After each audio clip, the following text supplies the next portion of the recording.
Listo.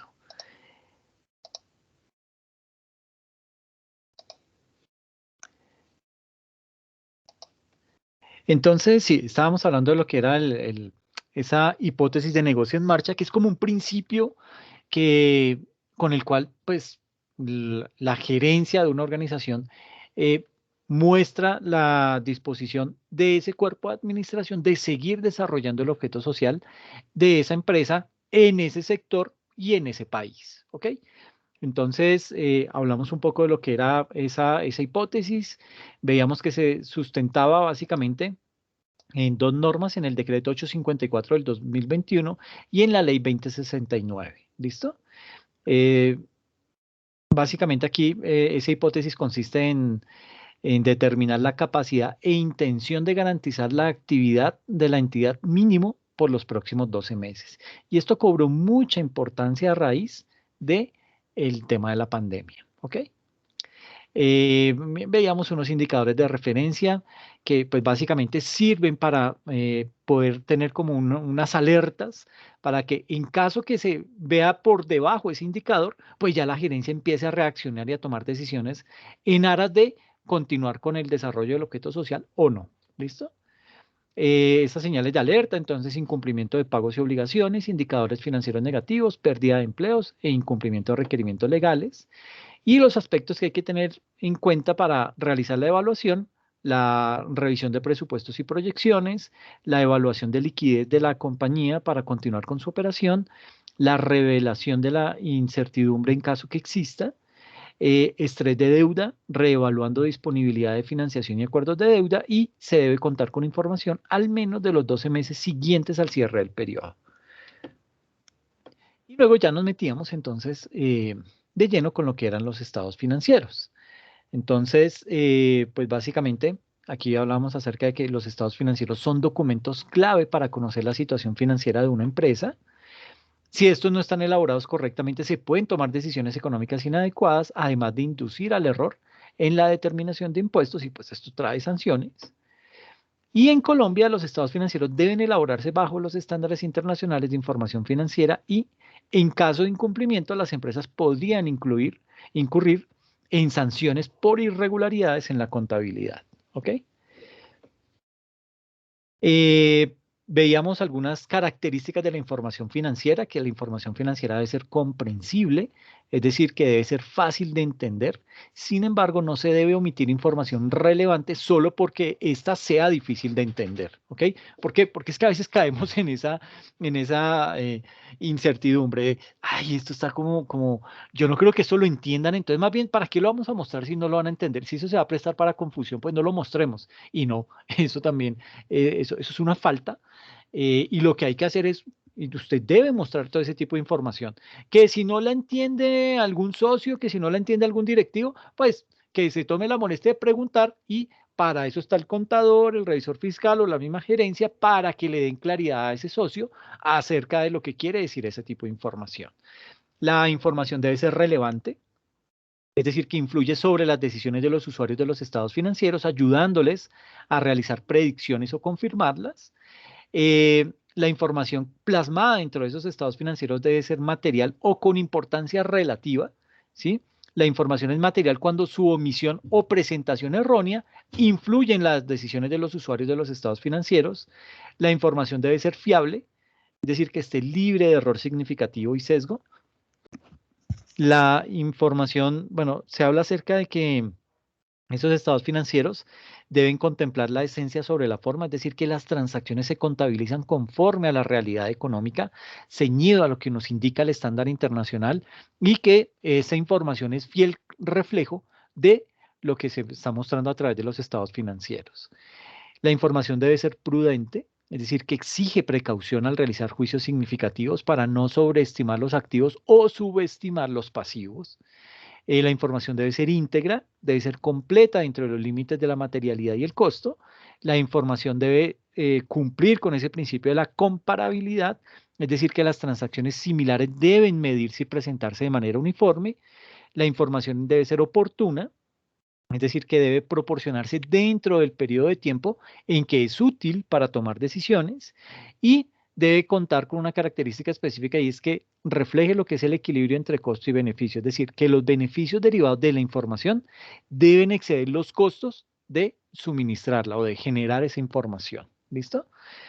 Luego de eso, pues hablábamos acerca de las sanciones que existen por irregularidades, ¿sí? Entonces aquí veíamos una sanción frente al tema de no llevar libros de contabilidad cuando se encuentra obligado a hacerlo, no registrar los libros principales de contabilidad cuando se tiene la obligación de hacerlo, no exhibir los libros en mención cuando las autoridades de la DIAN lo exijan, llevar doble contabilidad, tener una contabilidad en donde no es posible determinar factores que permiten establecer las bases de liquidación de las obligaciones tributarias. Y por último, tener atraso entre los últimos registros en los libros de contabilidad y el último día del mes anterior al que la autoridad tributaria solicita su exhibición. ¿Listo? Eh, También hablábamos acerca de qué son los estados financieros. Básicamente decíamos que los estados financieros son esos eh, documentos que tienen una estructura específica y cuyo objetivo es el de reflejar o el de mostrar la información sobre la situación financiera y el resultado de una persona o empresa. ¿Ok? Mm, este tipo de documentos, estos estados financieros, digamos que son elaborados por un periodo determinado, ¿ok? De tal manera que sean útiles para tomar decisiones. ¿Listo? Entonces, aquí ya nos encontramos con cuáles son los tipos de estados financieros. Entonces, frente a ese tipo de situación, encontramos los siguientes. Tenemos unos estados financieros consolidados, unos estados financieros separados y unos estados financieros individuales, ¿ok? Cada uno con una característica específica, es decir, que digamos que estos los estados financieros consolidados presentan la información financiera de una casa matriz y de todas las entidades que le pertenecen a esa casa matriz. eh, y digamos que se conoce con el término de que se muestra toda la información de la casa matriz y de todas las entidades que están incluidas en su perímetro de control, ¿sí? Entonces, las subsidiarias, por ejemplo. Y se muestra la información como si toda esa información le perteneciera a una sola entidad, ¿ok? Independientemente que tenga cualquier cantidad de sucursales, de cualquier cantidad de subsidiarias, ¿ok? Están también los estados financieros separados, que básicamente estos son los informes de una entidad, bueno, de una entidad matriz en la cual las inversiones en esas subsidiarias o en esas asociadas se tratan como simples instrumentos financieros o se miden utilizando el método de participación patrimonial. Y tenemos por último los estados financieros individuales, que este tipo de estados financieros son realizados por las entidades que no tienen control sobre ninguna otra o entidades que, si bien hacen parte de un grupo económico, presentan sus propios estados financieros individuales. ¿Ok? Entonces, digamos que esos son los tres tipos de estados financieros que existen: los consolidados, los separados y los individuales. ¿Listo? También veíamos cuáles eran los juegos completos de estados financieros que se pueden presentar para una pyme, ¿sí? Hago referencia para una pyme porque ustedes saben que hay, digamos que el estándar internacional cuando se aplicó en Colombia, pues se dividió esa aplicabilidad de ese estándar en tres grandes grupos. El primer grupo, conocido como el grupo uno, que es en donde pertenecen las empresas más grandes del país, las multinacionales que cotizan en bolsa y las entidades que se encargan de recaudar dinero del público. Por ejemplo, no solamente las entidades que vía acciones recaudan dinero del público, como las que cotizan en bolsa, sino también de entidades financieras que trabajan con el dinero del público. Entonces, ese tipo de entidades pertenecen al grupo uno, ¿ok? Viene el grupo 2, que es el que se conoce como las pymes, y ustedes saben, siempre hablo de lo mismo, pero que el mercado empresarial en Colombia se divide en tres grandes partes: un 5% que lo conforma las grandes empresas, las multinacionales, las empresas más grandes del país ocupan ese 5% de esa torta empresarial. Luego vienen las pymes, que ocupan más o menos un 12-15%. Y luego viene un 80% que son las microempresas, ¿ok? Esas son las empresas que mueven la economía del país, son las que más generan empleo y pues digamos que deberían ser hacia donde el gobierno nacional enfoque sus baterías para salvar ese tipo de empresas, ¿ok?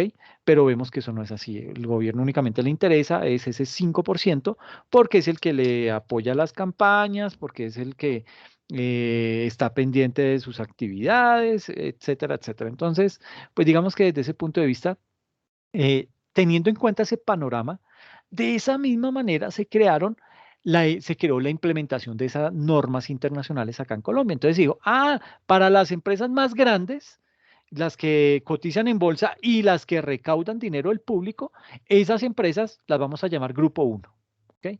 Y esas aplican las NIF plenas. Pero luego crearon un segundo grupo en donde están las pymes, que son todas esas empresas grandes que, si bien es cierto, no cotizan en bolsa ni tampoco recaudan dinero del público, son grandes, pero que como no cumplen con esas dos condiciones, no quedan como grupo uno. Entonces pasan a engrosar este grupo de las pymes, ¿ok? Y viene el grupo número 3, que ese grupo número 3 pues, es el que se aplica a todas las microempresas, ¿m? Y se habla que esa NIF es una contabilidad simplificada, ¿ok? Básicamente, esa NIF que hace aplica los mismos principios de contabilidad que estaban regidos en el decreto 2649. Es básicamente eso. ¿Listo? Entonces, aquí hablábamos acerca de los diferentes juegos de estados financieros que se pueden ir creando. Entonces, existe una opción uno. Reitero, esto es para las pymes. Entonces, la opción uno contempla 5 informes: presentar un estado de situación financiera, un estado de resultados separado, un estado de otro resultado integral, o también como se conoce como ORI, el estado de cambios en el patrimonio y el estado de flujos de efectivo. ¿Listo? Hay una opción número 2, que es presentar 4 informes, que son el estado de situación financiera, el estado de resultado integral, incluidas las partidas del resultado y del ORI, el estado de cambios en el patrimonio y el estado de flujos de efectivo. Y hay una opción número 3, que es presentar 3 informes: el estado de situación financiera, el estado de flujos de efectivo y el estado de resultados y ganancias acumuladas. Este estado específicamente solo se puede presentar cuando los únicos cambios en el patrimonio durante los periodos en los que se presentan estados financieros surgen del resultado de pago de dividendos, correcciones de errores de los periodos anteriores y cambios de políticas contables. Entonces, ya una vez visto eso, entonces nos metíamos ya de lleno a hablar acerca del primer estado financiero, que se denomina estado de situación financiera, o como anteriormente se le denominaba, el famoso balance general. Frente a ese estado de situación financiera, pues veíamos que dentro de ese estado se presentan lo que son las partidas del activo, del pasivo y del patrimonio, y veíamos que específicamente la sección cuarta del estándar para pymes brinda 2 opciones para la presentación del estado de situación financiera. La primera opción es clasificar las partidas entre corrientes y no corrientes, y la segunda, ordenarlas de acuerdo con su grado de liquidez. Entonces yo les decía, haga de cuenta que es como cuando usted va a ir a conseguir novio o novia, que usted se pone la mejor pinta. En el caso de las mujeres, pues se van a un salón de belleza, se maquillan, quedan pues listas. Y en el caso de nosotros los hombres, nos peluqueamos, nos aplicamos la mejor loción, etcétera, y salimos con la mejor pinta para ir en conquista de esa persona que nos gusta. Lo mismo pasa en el sector empresarial. Si usted quiere conquistar nuevos accionistas, nuevos inversionistas, usted debe ser estratégico a la hora de mostrar la información contable. ¿A qué hago referencia? A que usted no solamente debe dedicarse a mostrar, por ejemplo, mm, si usted es una empresa industrial, ¿para qué va a arrancar a mostrar la parte corriente del estado de situación financiera? ¿Qué es la parte corriente? Mostrar primero el efectivo y el equivalente al efectivo, en donde le van a salir unas partidas muy pequeñas, ¿sí? Porque una empresa industrial no es sano que tenga dinero en estas cuentas, ¿sí? Lo verdaderamente importante es que tenga aquí una muy pequeña cantidad para cosas urgentes, pero lo otro lo tenga invertido, ya sea en acciones de otra empresa, ya sea en títulos valores, etcétera, etcétera. Es decir, que su plata la tenga trabajando para él. ¿ok? Entonces, en ese orden de ideas, pues si yo soy una empresa industrial o una empresa manufacturera, pues yo no debería arrancar a mostrar esta parte. Yo debo empezar a mostrar en lo que soy realmente fuerte, que es propiedad, planta y equipo, lo que es de pronto activos intangibles, inversiones, etcétera, etcétera, etcétera. Eso es a lo que se habla, a lo que hago referencia cuando quiero indicar que ese estándar para pymes nos da esas dos opciones para presentar. Es sobre todo este estado de situación financiera. Es decir, eh, clasificar las partidas entre corrientes y no corrientes, que es más o menos como está ahí ese estado de situación financiera en el slide, o también ordenarlas de acuerdo con su grado de liquidez. Entonces, tiene que ser uno bien estratégico para determinar cómo es que va a empezar a mostrar esa información. ¿Listo? Porque si usted arranca mostrando unas cuentas en donde no tiene casi movimiento, pues no, no va a haber socio que diga, un socio va a ver eso y va a decir, uy, esta empresa está como mal, no tiene flujo de caja o no se le ve como mucha dinámica, algo puede estar pasando. Y eso pues hace básicamente que las personas dejen de invertir en esas organizaciones. Entonces veíamos cómo era importante el, el estado de situación financiera que estuviera estratégicamente organizado, pero que siga mostrando lo que son los activos, los pasivos y el patrimonio. Se habla también acerca de la referencia que se hace a nivel de notas en los estados financieros. Entonces veíamos estos numeritos, lo que eso significaba y cómo se buscaba dentro del estado, dentro de ese informe de estados financieros que muestra cada empresa.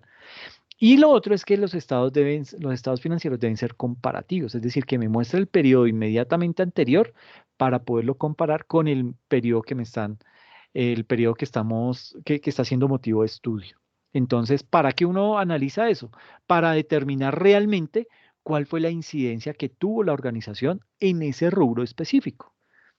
Entonces aquí, por ejemplo, decíamos, en el año 2019, esta empresa tenía en efectivo y equivalentes al efectivo 5.640 millones de pesos. En el año 2020 subió a 6.229 millones, ¿sí? Entonces uno dirá, bueno, ¿y eso a qué se debe? ¿Por qué se dio esa subida tan impresionante? ¿Por qué subimos en el 2020, que era cuando había pandemia, y ahora en el 2021 no estamos creciendo de la misma manera? ¿Qué está pasando? Entonces allá pues digamos que eso da pie para que la gerencia empiece a organizar todo ese tipo de notas a los estados financieros que debe empezar a mostrar en sus informes. ¿Ok? Eso frente a este estado de situación financiera. Luego hablábamos acerca de lo que era el estado de resultado integral. Decíamos que en este estado financiero, pues se relacionan lo que son los ingresos que obtuvo la organización, ¿sí? También van a aparecer dentro de ese estado los costos y los gastos en los que incurrió ese ente económico durante un periodo determinado. ¿Con qué objetivo? Para poder calcular el resultado financiero de ese último periodo. Es decir, ¿será que hubo utilidades o será que hubo pérdidas? ¿Ok? Y en cualquiera de los dos casos, ese resultado que me da, yo lo debo trasladar para mi estado de situación financiera. ¿Ok? Entonces, digamos que aquí con este estado de resultado integral, pues cabe señalar que el resultado obtenido permite concluir si la empresa tuvo utilidades o pérdidas. Es básicamente el objetivo que sigue o que persigue este estado de resultados. Este estado de resultado integral es un informe que básicamente contiene lo que es el resultado del periodo y otras partidas que le van a permitir a la gerencia o a los dueños, eh, les va a permitir evaluar de una forma global la operación de esa entidad. Digamos que para la evaluación de la operación de la entidad, los diferentes usuarios que hacen, ellos revisan el estado de resultado integral, el cual pues básicamente lo que hace es que expone la relación de los costos, la relación de los gastos y la relación de los ingresos percibidos, y adicional muestra otras partidas que están relacionadas con el patrimonio. ¿Ok? Entonces aquí veíamos que ese estado de resultado integral, de acuerdo con los requerimientos de la sección 5 del estándar para pymes, el estado de resultados es una medida del rendimiento de la actividad de una entidad que se relaciona directamente con la presentación de ingresos, gastos y costos del periodo. Y en segunda instancia, por su parte, se denomina estado de resultado integral al informe que, para efectos del reporte de información, incluye las partidas del estado de resultados, como los ingresos de actividades ordinarias, costos financieros, participación en asociadas, participación en entidades de forma conjunta, gastos por impuestos, entre otras. Y adicionalmente, incluye unas partidas de situaciones relacionadas con resultados no realizados que son presentados desde el patrimonio y muestran unos flujos futuros de utilidades. ¿Ok? Em, Básicamente, pues acá tenemos un estado de resultados integral bajo el enfoque de un solo estado. Eso está contemplado en el párrafo 5.4 del estándar para pymes. Entonces vemos cómo el estado de resultado integral arranca mostrando los ingresos que tuvo una organización, ¿sí? Luego le resta los gastos ordinarios, le resta los costos financieros. Si tiene participaciones en asociadas, pues lo va a tener que reflejar si no lo muestra en ceros. Los resultados de por operaciones discontinuas, que si no las tiene, pues lo va a mostrar en cero. Y los gastos por impuestos. Eso da un resultado. Pero como estamos hablando de un estado de resultado integral, debemos mostrar dentro de ese mismo estado esa otra partecita que se denomina otro resultado integral. Y ahí básicamente, ¿qué vamos a mostrar? Conversión de negocios en el extranjero, ¿sí? ¿Cuáles fueron las ganancias y pérdidas actuariales? ¿Qué es eso del valor razonable de instrumentos de cobertura? Y si hubo un superávit por medición de propiedades, planta y equipo. Entonces, esto básicamente lo sumo a este resultado de 79.500.000, estos 55 millones, y me da un resultado integral total de 134.500.000 pesos. Es así más o menos como se interpreta ese tipo de estado financiero. Mm, pero también digamos que hay otra forma de presentar ese estado, el estado de resultados integral bajo el enfoque de dos estados, que eso lo contempla el párrafo 5.7 del mismo estándar para pymes. Entonces sale el estado de resultados y sale otro resultado integral. Aquí en el estado de resultados vamos a manejar siempre la misma información, ingresos ordinarios menos los gastos ordinarios menos los costos financieros, si hay participaciones en asociadas, los resultados por operaciones discontinuas y los gastos por impuestos. ¿Alguien quiere preguntar algo? Es que miércoles me toca salirme. No sé si alguien preguntó, es que me sonó el equipo. Ok, bueno, pues parece ser que no es por acá. Bueno, no importa. Entonces, bueno, volviendo al punto, lo único que me faltaba, que me hablara el teléfono. Em, entonces, pues básicamente ese estado de resultados se sigue manejando de la misma manera. Los ingresos ordinarios menos los gastos y los costos. Si hay participaciones en la sociedad, las mostramos. Si hay resultados de operaciones discontinuas, las mostramos. Y los gastos por impuestos. Y eso me da un resultado. Puede que me dé positivo o que me dé negativo. Y aparte, muestro otro resultado integral en donde heredo este resultado, ¿sí? Y arranco con esos 79.500.000 y empiezo a desglosar ese otro resultado integral. La conversión de negocios en el extranjero, las ganancias y pérdidas actuariales, el valor razonable, el superávit en medición de propiedades, planta y equipo, y eso me da un total de esa otra sección denominada otro resultado integral, me da 55 millones y sumo estos dos, 79.500 más 55 me da los 134.500.000. ¿Listo? Son las dos opciones. No sé quién me está escribiendo. Esperen a ver.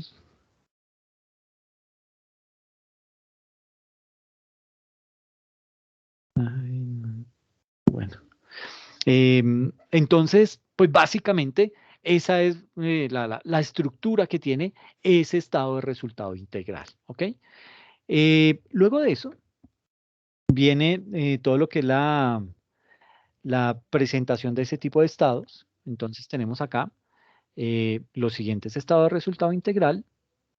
Entonces, digamos que aquí en este punto, eh, Es que no se me alcanza a ver bien la parte inferior. Ok, ahí ya. Entonces, básicamente, ¿cuáles son las partidas que se informan en ese otro estado de resultado integral? Entonces, básicamente se dice que una entidad puede presentar un resultado integral total para un periodo en un único estado de resultado integral. Eh, Sucede que a partir de este enfoque, el párrafo 5.4b de la norma para pymes establece claramente cuáles son las partidas que se presentan como parte de ese otro resultado integral del famoso ORI, ¿ok? Y esas partidas son las siguientes. Son, entonces, algunos cambios en los valores razonables de instrumentos de cobertura, algunas ganancias y pérdidas actuariales provenientes de planes de beneficios a empleados, algunas ganancias y pérdidas que surgen de la conversión de negocios en el extranjero y cambios en el superávit por reevaluación de propiedades, planta y equipo. ¿Ok?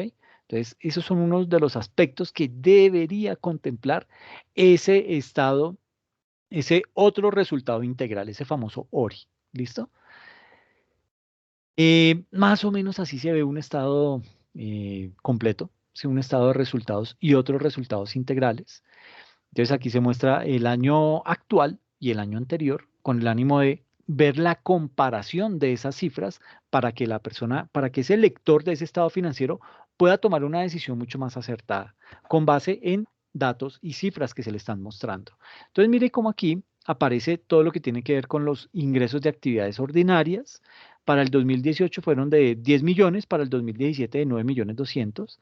Se le resta el costo de ventas, ¿sí? Esa es una empresa manufacturera o industrial que transforma lo que es la materia prima en un producto que va a comercializar. Por eso se habla de costo de ventas. Y eso, digamos que esos ingresos de actividades ordinarias, yo le resto ese costo de ventas y me da como resultado la ganancia bruta.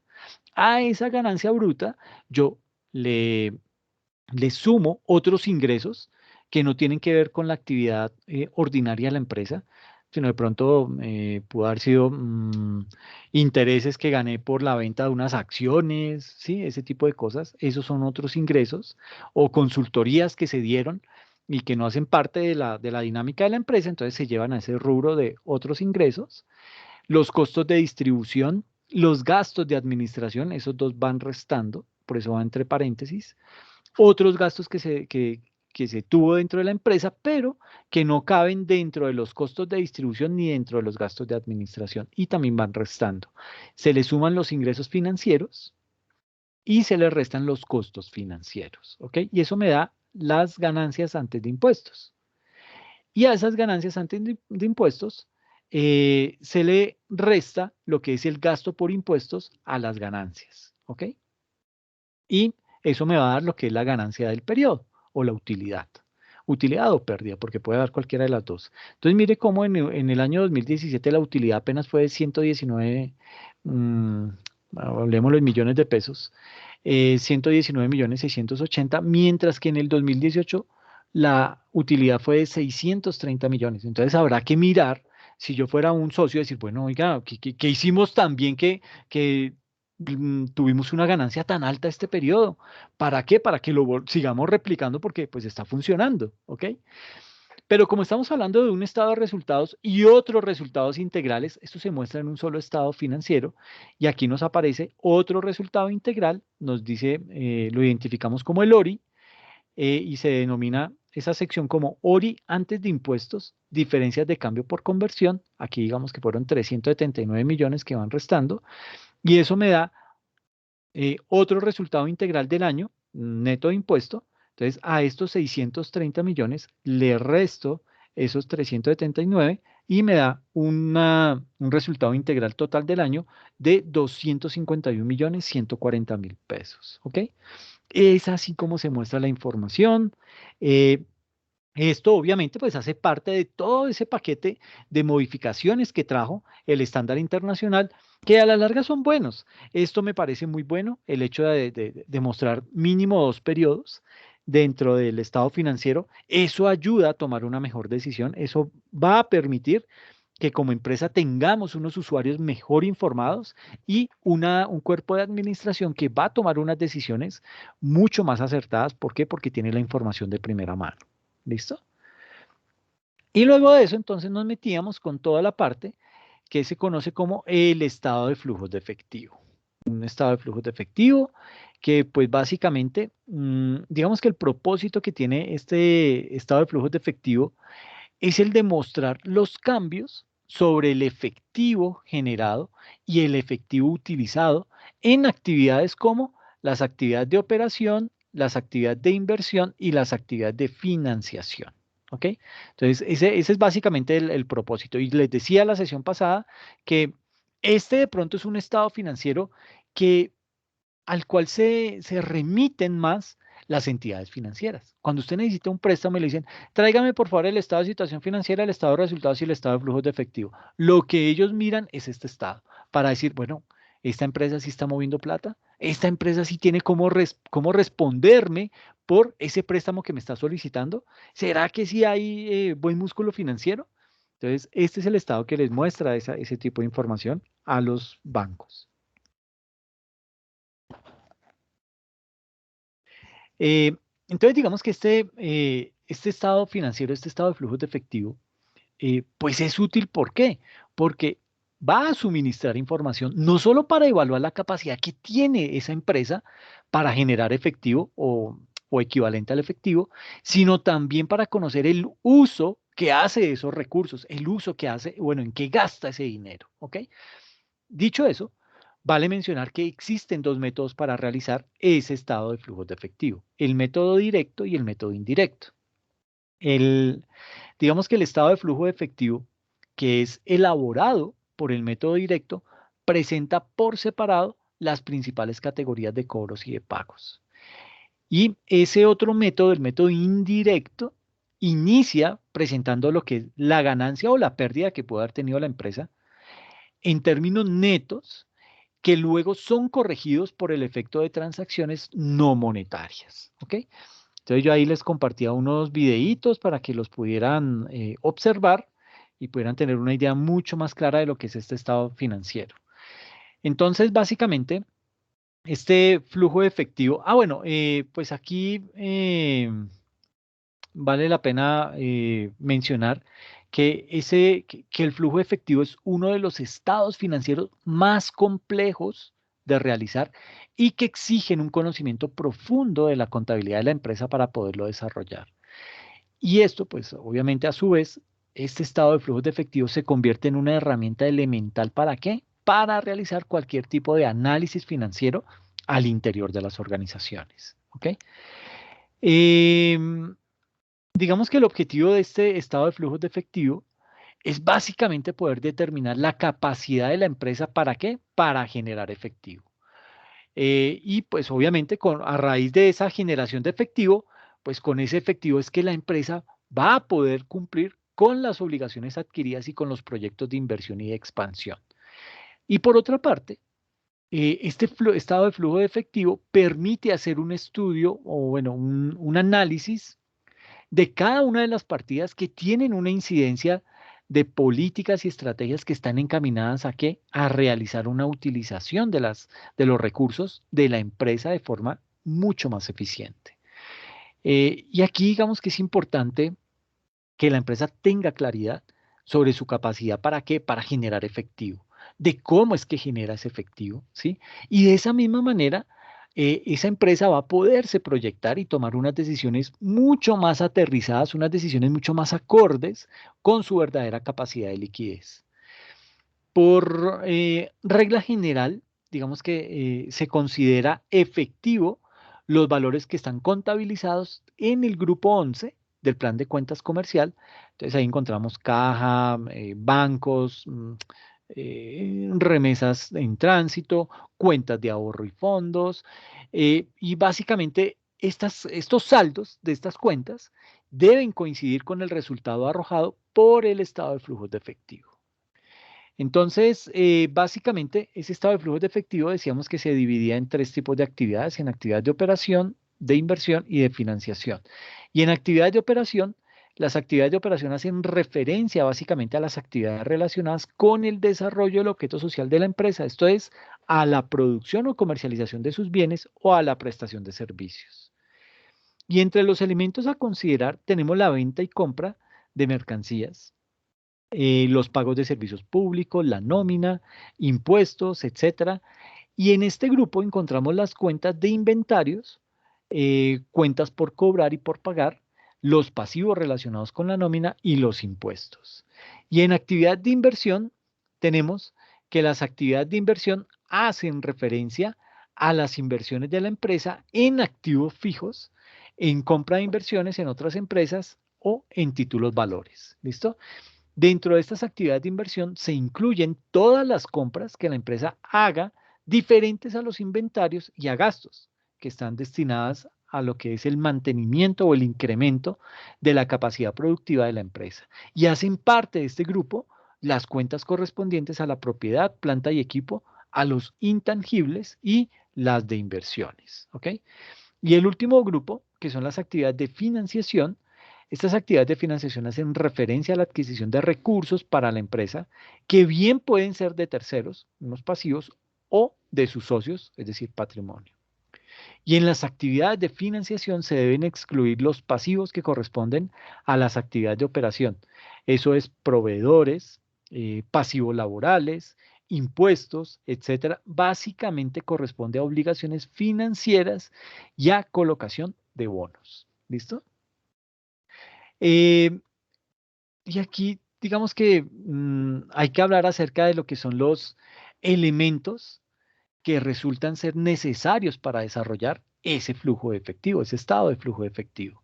Entonces, en ese punto, pues digamos que eh, para poder desarrollar el flujo de efectivo, es preciso contar con, es decir, para poder desarrollar este estado financiero, yo necesito insumo de otros estados financieros. Entonces, voy a necesitar el balance general o el estado de situación financiera, lo voy a requerir para poder elaborar el estado de flujo de efectivo y ese balance general o ese estado de situación financiera lo requiero el de los 2 últimos años, ¿ok?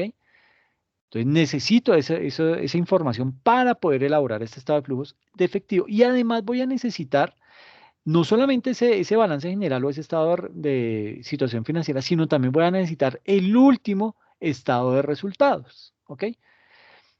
Entonces, en ese orden de ideas, digamos que los balances los necesitamos ¿para qué? Para determinar las variaciones de las cuentas de balance. Es decir, se va a hacer como un balance comparativo. ¿Listo? Y aquí, pues es esencial contar también no las notas a los estados financieros en donde conste ciertas operaciones que hayan implicado la salida o la entrada de efectivo o de partidas que no tienen efecto alguno en el efectivo. Eh, ¿Cómo se hace el desarrollo del estado de flujos de efectivo? Pues básicamente el estado de flujo de efectivo se puede hacer utilizando dos métodos, como les decía anteriormente. El flujo de efectivo por el método directo, que es, digamos que es una de las formas para poder desarrollar este estado de flujo de efectivo, y es mediante ese método directo en el cual básicamente, eh, digamos que consiste en rehacer el estado de resultados utilizando el sistema de caja, principalmente para poder determinar el flujo efectivo de las actividades de operación de esa empresa. Entonces, por cuestiones de simplicidad, vamos a hacer un estado de flujos de efectivo en su forma más elemental. ¿Para qué? Para lograr comprender que en lo posible ese procedimiento a seguir es el adecuado o no es el adecuado. Entonces, vamos a hablar acerca de lo que es el flujo efectivo de las actividades de financiación. ¿Listo? Aquí lo tenemos. Flujo efectivo de las actividades de financiación. Básicamente acá lo que tenemos es una información necesaria, entonces nos pide, ok, ¿cuál es el recaudo de clientes? 100.000 pesos, listo. A ese recaudo de clientes, réstele los pagos laborales, entonces nos dio 20.000. Réstele el pago a proveedores, nos dio 30.000. Réstele el pago de gastos, nos dio 10.000. Réstele el pago de costos por 15.000, réstele el pago de impuestos por 5.000 y reste el pago de gastos financieros por 5.000 pesos. ¿Listo? Entonces, pues básicamente acá lo que se hace es tratar de mostrar cuál es el efectivo que se ha generado en actividad de operación. Y en este ejercicio nos suma 15.000. ¿Ok?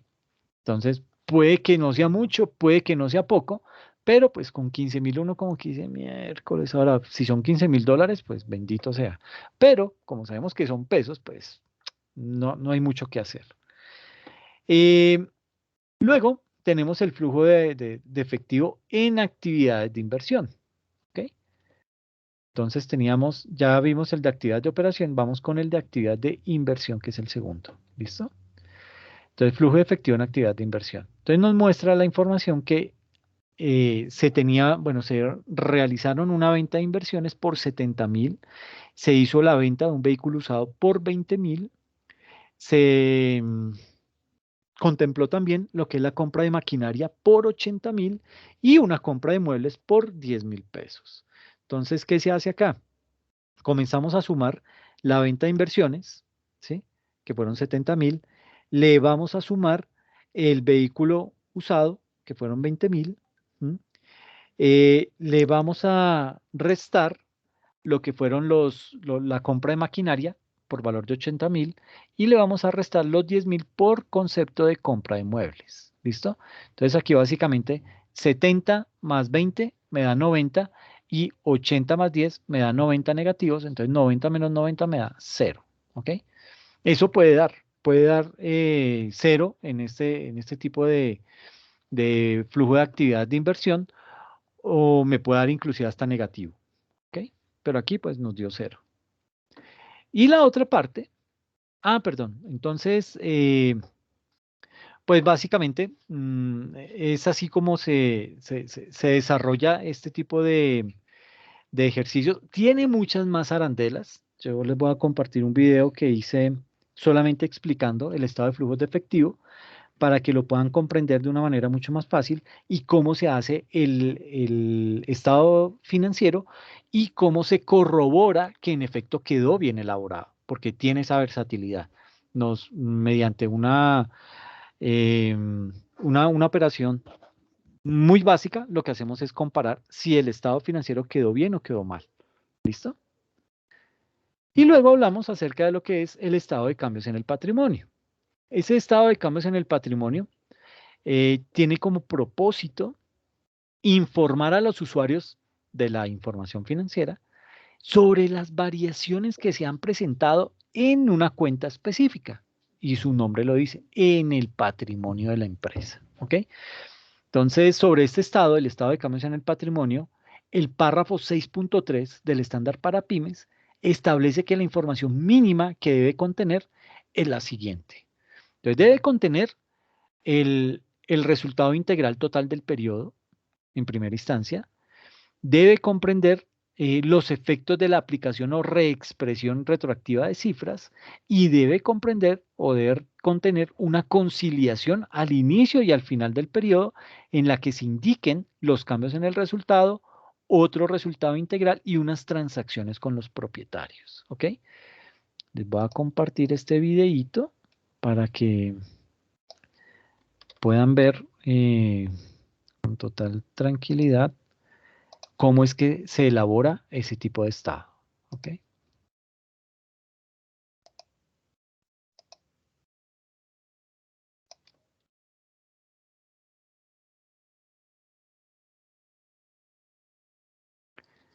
Ahí está, en ese video explican claramente cómo se desarrolla un estado financiero como estos. ¿Ok? Bien. Entonces, y luego viene el último de los estados financieros que tenemos que mirar y es el que se conoce como las notas a los estados financieros, que ya pues lo hemos visto con cuando hablábamos del estado de situación financiera, pues vimos cómo era que se hacían esas notas a los estados, qué contenían, básicamente qué era lo indicado de mostrar de información complementaria a esas cifras que estamos mostrando en el estado de situación financiera o en el balance general. Entonces, básicamente estas notas a los estados financieros lo que hacen es que reflejan la información requerida por las normas internacionales y de esta manera, ¿qué hacen? Pues ayudan a entender esas cifras que están reportadas en los estados financieros. Y aquí vale la pena mencionar que esas notas a los estados financieros no solamente se hacen en el estado de situación financiera, ¿sí? Se hace en el estado de resultados, se hace en el estado de flujos de efectivo, se hace en el estado de cambios en el patrimonio. Eso se acostumbra. ¿Por qué? Porque al hacer uno la lectura de un estado financiero, solo ve cifras, ¿sí? Y uno no sabe si esa cifra es buena o es mala, ¿sí? O sea, tiene que estar usted muy metido en la organización para poder deducir, ay, nos fue mal. ¿Por qué? Y uno le pregunta, bueno, pero ¿por qué dice que nos fue mal? Claro, porque es que aquí tuvimos apenas unos ingresos por 1.200 millones de pesos, pero hubo una demanda que no sé qué, y si se más, y eso nos costó 850 millones, entonces apenas nos quedaron 350 millones para desarrollar la actividad, etcétera, etcétera. Entonces como que uno dice, miércoles, pero eso no lo sabe sino él, ¿sí? Entonces, esas notas a los estados financieros nos van a mostrar ese tipo de información. ¿Para qué? Para poder tomar una mejor decisión, ¿ok?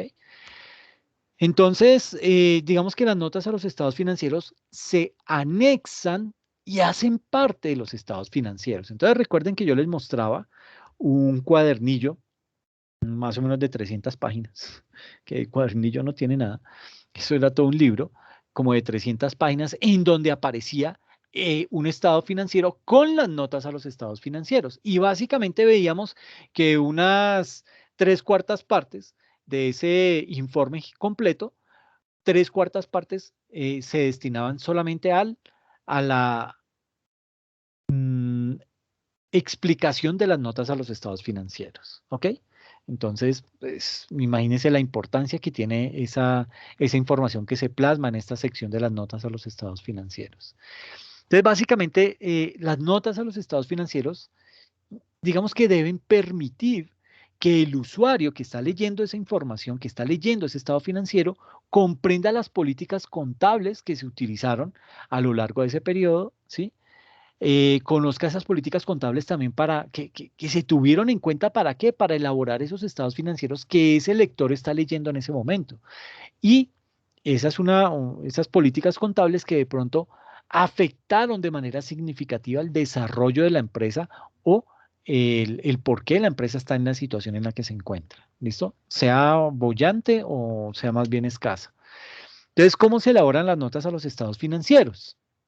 Digamos que las notas a los estados financieros permiten que un usuario entienda lo que son las políticas contables que han sido utilizadas en la organización, ¿sí? Y esas políticas contables también se utilizan para la elaboración de esos estados financieros, ¿ok? Entonces, digamos que esas políticas contables tienen un impacto muy grande al interior de la organización, ¿listo? Entonces, básicamente en esas notas, pues se explica cuáles son las principales políticas contables y se detalla esa información para que el lector de ese tipo de informes pueda tener toda la información de primera mano. ¿Ok? Y en este punto, digamos que el párrafo 4 de la sección 8 del estándar internacional para pymes menciona las notas que debe incluir ese estado, esas notas a los estados financieros. Entonces, ¿cómo se elaboran esas notas a los estados financieros? Pues muy fácil. Básicamente lo que se hace es una declaración en la que se exponga que los estados financieros han sido elaborados cumpliendo con el estándar internacional para pymes. En segunda instancia, un resumen de las políticas contables significativas aplicadas. No tienen que aparecer todas las políticas contables, ¿sí? Simplemente las más representativas, las que generan mayor impacto al interior de la organización. Esas son las que a mí me interesa mostrar y explicar para que un usuario informado pues pueda tomar decisiones al respecto. ¿Listo? También vamos a encontrar acá eh, todo lo que es la información de apoyo para las partidas presentadas en los estados financieros en el mismo orden en que se presente cada estado y cada partida. Y en última, cualquier otra información por revelar. ¿Ok? Entonces, eso es básicamente lo que debería tener esas notas a los estados financieros. Bien. Ahora, ¿cómo se elaboran los estados financieros? Digamos que los estados financieros son el resultado, ¿sí? Bueno, son el producto de un proceso contable que consiste en los siguientes pasos. Entonces, viene una etapa de lo que es el reconocimiento, viene otra de lo que es la medición. Bueno, ¿qué es el reconocimiento? Básicamente es de acuerdo al modelo de negocio, poder identificar si esa partida que vamos a contabilizar es una partida del activo, es una partida del pasivo, del patrimonio, es una partida del ingreso o es una partida del costo. ¿Ok?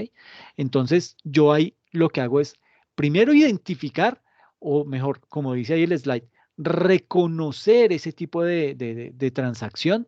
¿En dónde la voy a ubicar? En el activo, en el pasivo, en el patrimonio, en los ingresos, en los costos, en los gastos. ¿En dónde lo voy a hacer? Segundo, hay dos tipos de mediciones que se deben realizar. Una medición inicial, es decir, al comienzo, eh, cuando digamos que compramos cuando compramos ese bien inmueble, cuando compramos ese edificio, uno dice, ah, bueno, vamos a comprar un edificio. Entonces, ¿cómo lo vamos a reconocer? Y uno por lo general dice, no, pues un edificio, eso es propiedad, planta y equipo, ¿no? Porque pues, usted lo tiene, es para usted, eso hace parte de su patrimonio, pero depende mucho del modelo de negocio, ¿ok? Si usted tiene un modelo de negocio en donde se dedica a la compraventa de bienes raíces o de bienes inmuebles, pues eso no lo va a llevar usted, ese edificio que acaba de comprar, usted no lo va a llevar a la propiedad, planta y equipo, usted lo va a llevar al inventario, ¿sí? ¿Por qué? Porque eso es a lo que usted se dedica, ese es su modelo de negocio, comprar y vender bienes inmuebles. Entonces, eso es a lo que hago referencia con este reconocimiento, poder identificar con base en el modelo de negocio que estoy desarrollando, si eso es un activo, es un pasivo, es un ingreso, es un inventario, lo que sea. Lo voy a reconocer y lo voy a clasificar, ¿ok? Luego, hago la medición inicial, digo, ah, bueno, y eso está dentro de las políticas contables. Entonces, la medición inicial, ¿qué me dice? Me dice, ¿cómo voy a reconocer, cómo voy a medir inicialmente ese tipo de bien que acabo de adquirir, ese edificio? ¿Cómo lo voy a medir? Ah, bueno, entonces yo digo, no, lo voy a medir al costo histórico. Ah, bueno, me parece bien. Entonces, eso significa que usted lo va a medir, no solamente va a contemplar o va a registrar en los libros de contabilidad el valor por el que compró ese edificio, o sea, qué sé yo, 1.000 millones de pesos, ¿sí? ¿Por qué? Porque usted adicional a eso, usted tuvo que pagar por unos gastos de escrituración, ¿sí? Eso le costó otra plata. Usted tuvo que gastar por unos gastos de peritaje para saber que en efecto ese edificio que va a comprar vale lo que le están cobrando. Entonces, esos son otros sobrecostos que se capitalizan a ese tipo de activo, ¿ok? A ese tipo de inmueble. Entonces, eso hace la medición inicial. Pero al final de cada periodo contable, yo debo realizar una medición posterior. Entonces, debo decir, bueno, aquí dentro de la medición inicial hay un aspecto bien importante y es que yo debo estar en capacidad, y volviendo al tema, al ejemplo del edificio, como el edificio está sobre un terreno, ¿sí? Y el terreno es un activo que no se deprecia, pero el edificio en donde está construido, que está sobre ese terreno, ese edificio sí se deprecia. Entonces yo debo estar en capacidad para poder diferenciar cuánto de esos 1.000 millones, cuánto le corresponde al terreno y cuánto es lo que realmente vale el edificio. ¿Por qué? Porque yo debo separarlo para poder depreciar exactamente el edificio y no irme a meter a depreciar el terreno, porque ahí estoy cometiendo una irregularidad contable, ¿ok? Entonces no lo puedo hacer. Y en la medición posterior, ¿qué hago? Entonces yo ya sé que ya tengo diferenciado lo que me vale el terreno de lo que me vale el edificio. Eso por lo general nunca lo dicen las escrituras públicas. Usted compra un apartamento y le dicen, ah, sí, el apartamento le vale 250 millones, pero no le dicen, ah, le vale 200 y 150 millones el terreno sobre el cual está construido. Ah, mierda, eso en ninguna parte se lo dicen. Entonces usted tiene que contratar un perito para que ese perito le diga, ah, mire, este terreno vale tanto y el edificio vale tanto. Ya, bueno, ya usted con eso puede entrar a contabilizarlo de una manera mucho más confiable. Y en la medición posterior, ¿uno qué hace? Al final del periodo contable, lo que hace es, de pronto, si le hizo arreglos a ese edificio, eso le va sumando, ¿sí? Si de pronto, por lo general le tuvo que haber hecho una depreciación, entonces eso es un menor valor del activo. Entonces ya ese edificio que compró usted en 1.000 millones, ya no le vale 1.000 millones, sino que de pronto ya se depreció y ahora únicamente cuesta 970 millones. ¿Ok? Entonces, eso hace la medición inicial y la medición posterior. ¿Ok? Luego viene la presentación. ¿Qué es la presentación? Es mostrar esa información contable en un estado financiero, ¿ok? Que eran los estados que estábamos hablando. Entonces, si fue un tema de un edificio que compramos, pues lo voy a tener que mostrar en el estado de situación financiera, en la parte de mis activos, y si yo soy una agencia inmobiliaria que se dedica a comprar y vender, pues voy a llevar ese edificio es a mis inventarios y no a mi propiedad, planta y equipo, ¿ok? A eso hace referencia esta presentación. Y por último viene la revelación. Y en la revelación, pues básicamente es pasar a las notas de los estados financieros y decir, mire, ese edificio que lo compramos en 1.000 millones, realmente el edificio, la parte estructural del edificio cuesta 900 millones y 100 millones vale el terreno sobre el cual está construido. Por eso, sobre esos 900 es que hicimos la depreciación, sobre esos 900 es que hicimos las adecuaciones, etcétera, etcétera. ¿Listo? Entonces, de esa manera es como se elaboran, bajo estos conceptos, es que se puede llegar a elaborar un estado financiero. ¿Ok? Es como para tenerlo presente. ¿Sí me hice entender con esta diapositiva?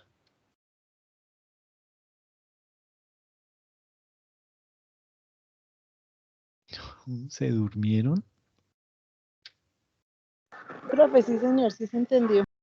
Bien, perfecto, muchas gracias. Entonces, pues básicamente, eso es digamos que esos son los criterios bajo los cuales se elabora un estado financiero. Digamos que adicional a esto, entre los datos a revelar, pues también se incluye información que, aunque no haya sido incorporada en los estados financieros, de pronto puede ser considerada de suma importancia en la toma de decisiones. Eh, y también hay que tener en cuenta que los estados financieros son el resultado del anterior proceso y para emitirlos deben pasar por un adecuado cierre contable. ¿Qué era ese cierre contable? Básicamente lo que yo les decía acá. En la medición posterior, yo determino si fue que le hice unas mejoras al edificio. Además, tengo que tener en cuenta que le debo restar lo que fue la depreciación del edificio, etcétera, etcétera. Y ese cierre contable en el que yo voy a determinar realmente al cierre contable cuánto vale ese edificio. Entonces, digamos que esos estados financieros son el resultado de ese tipo de situaciones, ¿ok? Es decir, de poder haber transcurrido a través de un proceso de cierre contable totalmente claro y adecuado en la organización.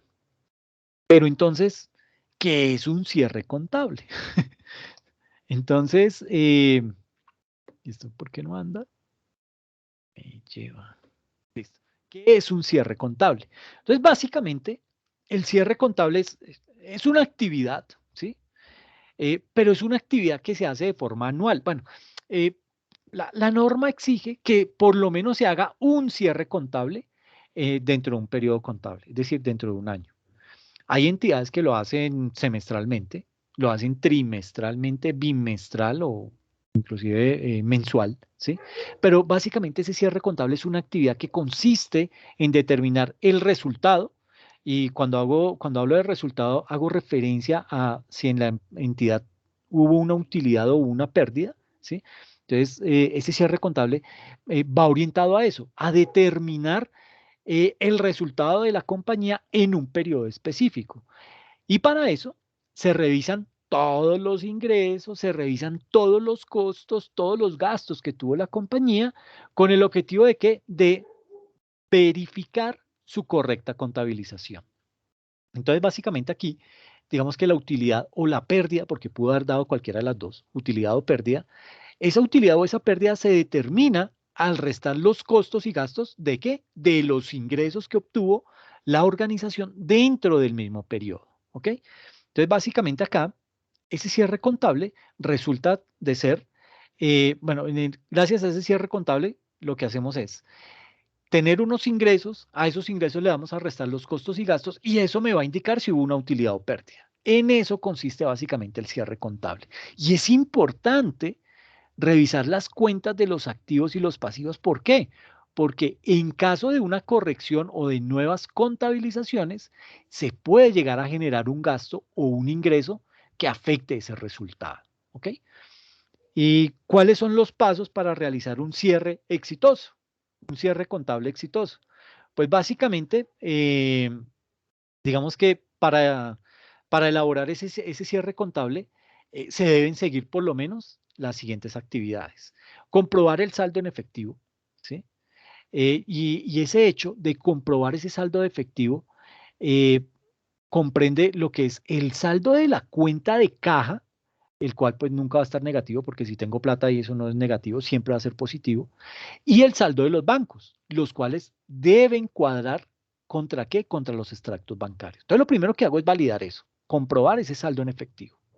Luego, ¿qué hago? Verifico que las cuentas pendientes de cobro, esas cuentas ese crédito que le he dado a mis clientes y por el cual yo le genero una factura, pero a esa factura le doy un plazo para que él me la pague. Entonces lo que debo hacer es verificar que esas cuentas que están pendientes de cobro correspondan a cuentas que se puedan recuperar y enviar a la provisión las que son de dudoso recaudo. ¿Ok? Eso se hace dentro del cierre contable. También, ¿qué otro punto hago? Revisar el inventario físico y contabilizar las diferencias. Eso es un proceso del cierre contable. Debo también verificar las cuentas pendientes de pago y en caso de encontrar diferencias, ¿qué debo hacer? Contabilizarlas. ¿Ok? Otro paso que debo realizar es revisar que las cuentas estén debidamente registradas y corregir los errores que se encuentren. Eh, digamos que esto aquí también tenemos este otro listadito. Esto es de actualícese.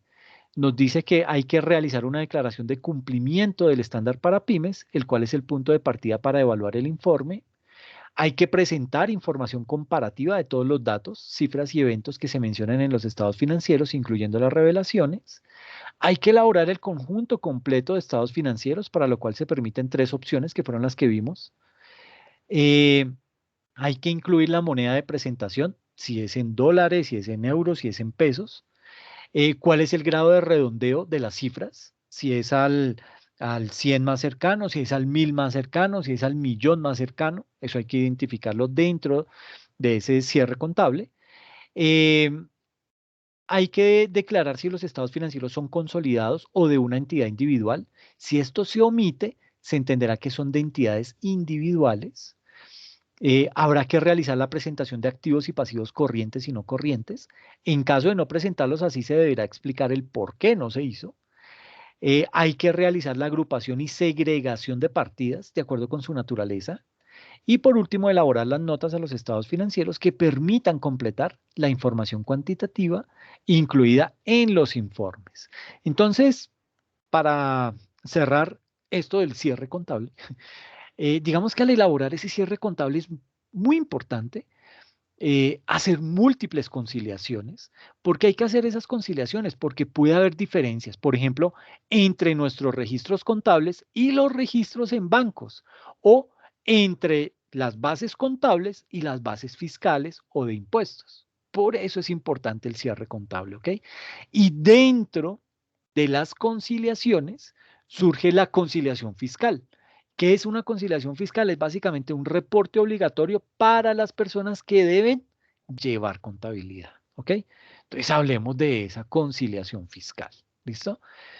Digamos que esa conciliación fiscal es un sistema de control obligatorio para las personas, y cuando hablo de personas, hago referencia a personas naturales y jurídicas, que deben declarar renta. Y consiste básicamente en la elaboración de un formato en donde se registran las diferencias resultantes de la aplicación de los marcos normativos contables versus el estatuto tributario. ¿Ok? Esa es la famosa conciliación fiscal. Esa conciliación fiscal se elabora en un formato establecido por la DIAN, que para las personas jurídicas y las personas naturales no residentes se debe desarrollar en el formato 2516, el cual deberá ser presentado de manera virtual si cumplen con los siguientes requisitos. Entonces, ser responsables del impuesto sobre la renta y complementarios, eso para el caso de personas naturales o jurídicas, estar obligados a llevar contabilidad, tener ingresos brutos fiscales iguales o superiores a 45.000 VTs y por último, quienes voluntariamente decidan llevarla y que presenten declaración de renta y complementarios mediante el formulario 110, ¿ok? Esto quiere decir una persona natural, ¿listo? Ahora, las normas que regulan la elaboración y la presentación de ese formato 2516, que es el de conciliación fiscal, solamente establecen la aplicación de sanciones cuando no se elabore o no se ha presentado ese formato de conciliación fiscal. A la hora de hacer la conciliación fiscal, ¿qué se hace? Pues básicamente se determina el impuesto diferido, el cual requiere que se establezca el valor contable y el valor fiscal de sus activos y de sus pasivos. Entonces, ¿qué es el impuesto diferido?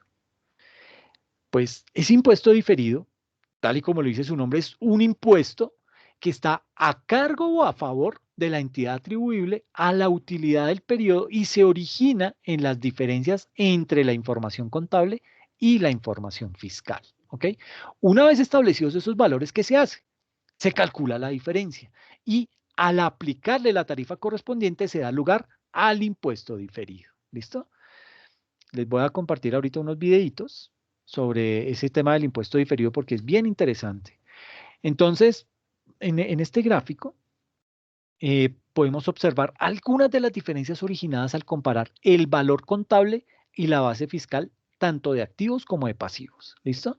Entonces, lo primero es la medición del costo de adquisición para efectos contables y fiscales, por ejemplo, por el tratamiento de descuentos y financiación implícita. Esto genera un impuesto diferido. ¿Qué más genera impuesto diferido? La depreciación del activo es distinta para efectos contables y fiscales debido a la utilización de diferentes vidas útiles o valores residuales. También genera impuesto diferido la incorporación de provisiones por desmantelamiento en el valor contable que no tienen efectos fiscales. ¿Ok? O sea, todas esas diferencias me van a generar un impuesto diferido. Y algunos activos sin valor fiscal pueden mantenerse en los estados financieros por haberse tratado como deducciones en las declaraciones de renta en el momento de su adquisición. Entonces, básicamente, el cálculo del impuesto diferido es obligatorio. En caso de que lo haya liquidado equivocadamente, se debe corregir, ¿ok? Entonces, frente a eso, les voy a compartir estos 3 videitos que explican en detalle lo que es ese tipo de impuesto diferido. Entonces, ya con esto aquí terminamos. Aquí va. Este es el primer video de ese impuesto diferido. En realidad son 3.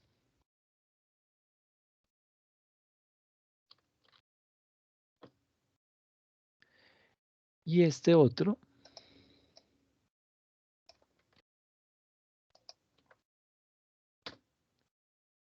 Con esos 3 videitos, ustedes pueden profundizar muchísimo más en ese tema del impuesto diferido. Ese tema es bien importante, sobre todo cuando lleguen a impuestos nacionales. ¿Por qué? Porque al momento de desarrollar la declaración de renta, vamos a tener que calcular ese impuesto diferido. ¿Ok? Entonces es bien importante, es un impuesto, es un tema que es muy amplio, un tema que es muy extenso, pero que a la larga no es complicado y básicamente lo que nos lleva es a calcular una serie de tarifas en las diferencias que resulta al momento de calcular el valor contable, compararlo con el valor, con el cierre contable versus el cierre fiscal. Esa diferencia es a la que le vamos a aplicar una de las tarifas que nos indica ese impuesto diferido. ¿Ok? No sé si hay alguna inquietud.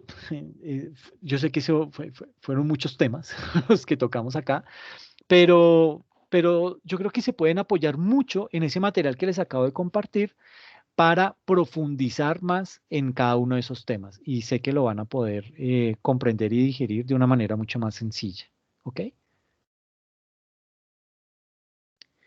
Bueno, entonces, ay, perdón, dime, Yo sí tengo una pregunta. dime, Angie. Pues que viendo todo este tema de impuestos me surge, la pregunta de cómo le fue con el tema del diplomado, porque sí sería muy Ah, interesante poder profundizar con ese diplomado.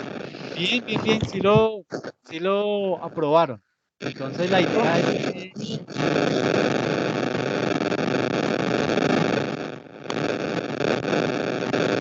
aló, tienes mucha interferencia. Ay, gracias. Pues sí, te cuento que el diplomado lo aprobaron.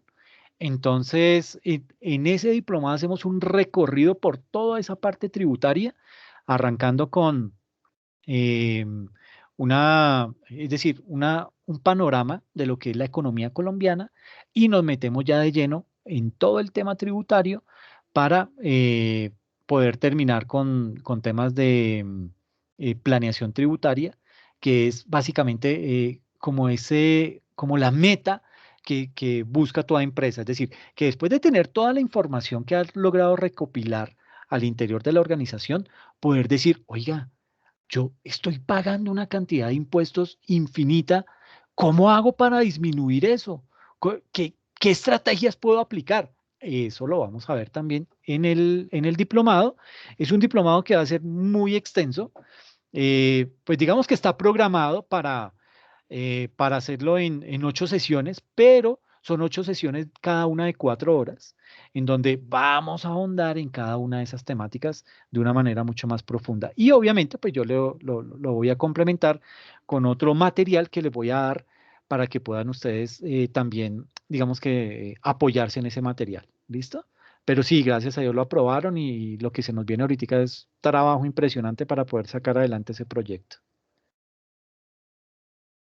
Gracias, profe. No, a ustedes. Entonces, porfa, yo creo que si alcanzo esta noche o si no me tocaría mañana en la mañana, termino de publicar las notas en la plataforma para que ustedes las puedan consultar y tengan sus notas al día. Y aparte, les voy a informar mediante un correo qué personas fueron las que quedaron eximidas. ¿Listo? Para que estén muy atentos y me confirmen si aceptan el negocio que les planteo o no. ¿Listo? Bueno, les agradezco mucho la atención. Cuídense mucho.